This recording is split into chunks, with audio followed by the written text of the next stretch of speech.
Assalamu alaikum. I'm Aisha Kabir, a lecturer in English at the Department of Social and Allied Sciences, CUAS, and today the topic of my presentation is Trends and Innovations in English Language Teaching.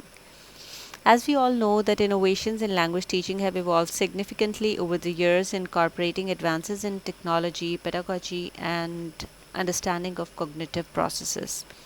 And the digital revolution has completely transformed the way we teach and learn languages, and learners' needs have been changed. They do not prefer those stereotypical approaches which we have been using over the years, and now innovative teaching methodologies have been evolved, and there has been a lot of technological advancement due to which these teaching methodologies have been evolved, and ELT materials are even being adapted to facilitate an integration between face to face and digital learning experiences.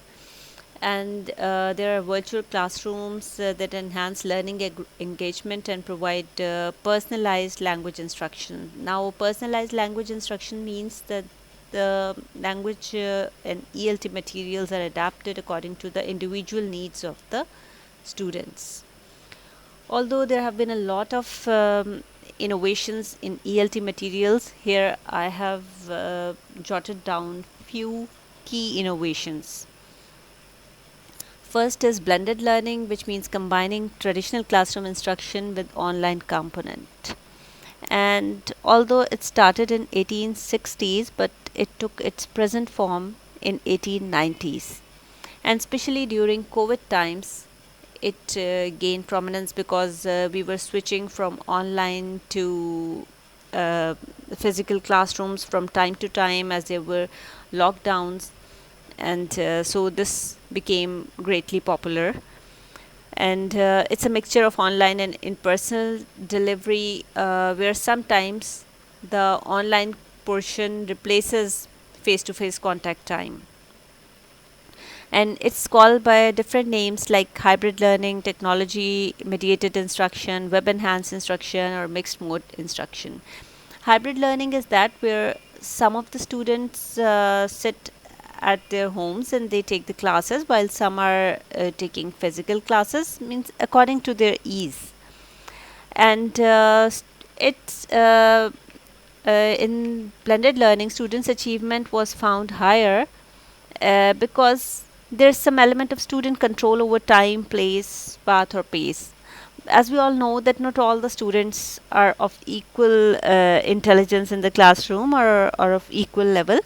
So some are slow learners, some are quick learners, and in blended learning, the students have the advantage that they can adjust their own pace, and they can adjust the teaching material according to their own pace, according to their own convenience. They can adjust the time. They can sit comfortably at their home and then take the lessons. So in this way, blended learning is preferred at many places. Then next is gamification. That means using game elements to make language learning more engaging. And we know that there are apps like Duolingo, and they use rewards, level challenges, and these things motivate the learners, and there is a sense of healthy competition and then collaboration. And when the students are earning badges and rewards, then there is a sense of achievement, and that motivates learners to persist and succeed, and which is quite helpful for them in their future life also, in their professional life also, because they learn persistence. So that makes learning an interactive and enjoyable journey for the students.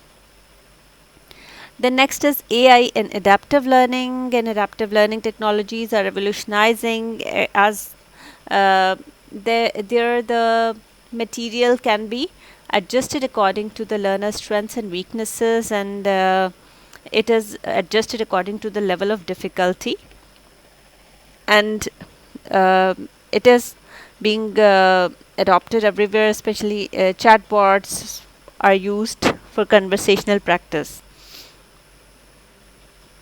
Then we have the authentic and multimodal content. We know authenticity is a growing trend in ELT materials. Learners are exposed to real world language use. There are authentic text, videos, and recordings. And not only it exposes learners to natural language but fosters cultural understanding. We know that the language which is taught in the books is quite different from the language which is being spoken in the natural world. Now, standard English is only spoken at BBC. There are different dialects, local dialects, which not only in USA but in UK also students are preferring. Those students and even all people are preferring those local dialects, and there's certain deviation from the standard English. So, by exposing them to real world language, the learners use those that natural language which is actually used in the life, and it develops cultural understanding and intercultural competence. Also means they learn how to engage and how to interact with people who are from different cultures. Then there is focus on communicative competence.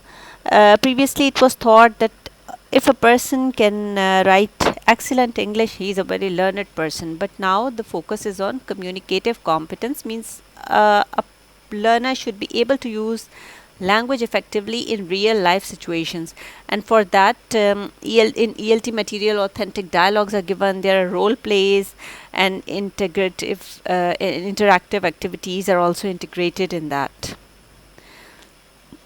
Then we have data driven assessment and feedback, through which learners' performance and progress can be tracked and analyzed. Now, first of all, let me clear the difference between data driven assessment and theory driven assessment. Now, in theory driven assessment, a specific theory is supposed to be true, and then questions are asked about that theory, and students, mostly the students are supposed to answer in yes and no, because that theory is already supposed to be true. While in data driven assessment, instead of proposing a theory and then needing to test whether its assumptions are actually correct, we can begin by asking relevant questions and then answer those questions with data.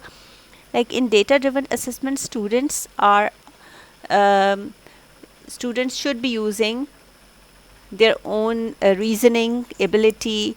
They should be providing logic, and the answers cannot be given just yes and no. In a way, it is to take students away from those cramming practices for which they are becoming habitual. Then there are mobile learning apps. Smartphones and tablets enable learning on the go, and then online resources are more accessible. We know there are interactive lessons, flashcards, and even for teachers there are different lesson plans and activities that are available on mobile learning apps.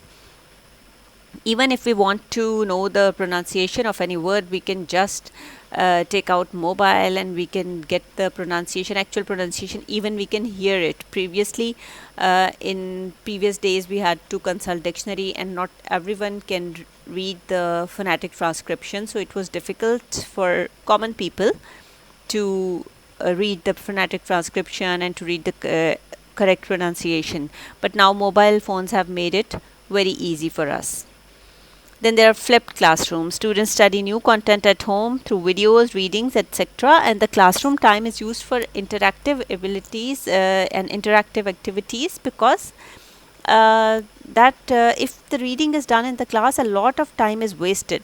And in our traditional classrooms, we have been doing that. So this approach maximizes the use of classroom for practice and feedback, because the reading is done at home, and if they have to watch any video, that is done at home, and the classroom is used for practice. Next is task-based learning, that focuses on using language as a tool to complete meaningful tasks, and this approach encourages real-world language use and problem-solving skills, and its examples are opinion gap activities and information gap activities. Opinion gap activities are those in which students are required to give their opinion on certain topic and using real language, and then information gap activities are those in which students are required to share information on certain topics. So these are along with task based learning